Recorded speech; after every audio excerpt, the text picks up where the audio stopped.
শিয়াদের স্টেজে দাওয়াত করেছে, গেছি সেখানে। স্টেজের মধ্যে বলতেছে, হুজুর please don't mention the name of হযরত ফাতেমা। ফাতেমা রাদিয়াল্লাহু, না সরি, হযরত আয়েশা।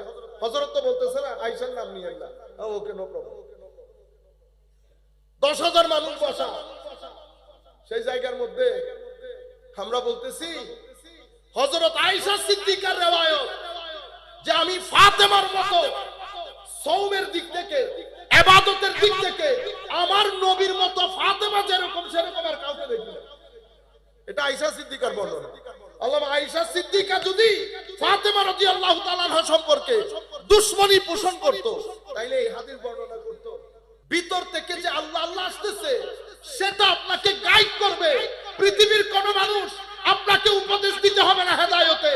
যদি আল্লাহ আল্লাহ রাসূলের সাথে রব থাকে, আমার নবী সোনার মদিনা